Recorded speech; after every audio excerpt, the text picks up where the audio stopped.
অন্যজন তার পোস্টে কিংবা ভিডিওতে কতগুলা রিয়াক্ট পেয়েছে সেটা হাইড করে রাখলেও কিন্তু আপনি দেখতে পারবেন। তো এটি দেখতে আমার ভিডিওটি ফলো করুন এবং ভিডিওটি ভালো লাগলে অবশ্যই ভিডিওটি শেয়ার করবেন এবং আমার প্রোফাইলে যুক্ত হয়ে যাবেন। আমি এই পেজ থেকে নিয়মিত এরকম টিপসগুলো আপলোড করব। চলুন মূল ভিডিওতে ফিরে যাই। তো আমি আমার স্ক্রিনে চলে আসছি। আমি এখন আমার পার্সোনাল আইডি কতগুলো রিয়াক্ট পেয়েছে কোন পোস্টে আমি সেটা দেখাবো। এখানে আমি আমার আইডিতে চলে আসছি। তো আমি এখান থেকে যে কোনো একটা ছবিতে যাই।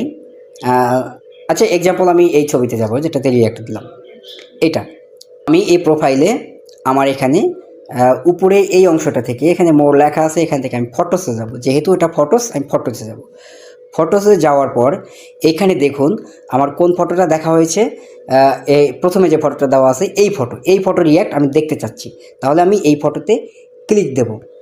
ক্লিক দেওয়ার সঙ্গে সঙ্গে দেখুন নিচে একটা অপশন চলে আসছিল যে কতগুলো রিয়াক্ট। আমি আবার দেখাচ্ছি, ছবিতে ক্লিক করার সঙ্গে সঙ্গে নিচে বাম কোনায় এই জায়গাটা আমি দেখাচ্ছি, এই জায়গাটায় লেখা উঠবে কতগুলো রিয়াক্ট। আমি যদি পরের ছবিতে ক্লিক করি, কতগুলো 21 রিয়াক্ট। তাহলে আমি কিন্তু এভাবে সহজেই বুঝতে পারছি যে আমার কোন ফটোতে কতগুলো রিয়াক্ট আসছে। এখন যদি কেউ হাইড করে রাখে তারপর আমরা সহজে বের করতে পারবো। ভিডিওটি যদি ভালো লেগে থাকে তাহলে আপনারা এটি শেয়ার করে দিতে পারেন এবং আমার পেজে যুক্ত হয়ে যাবেন।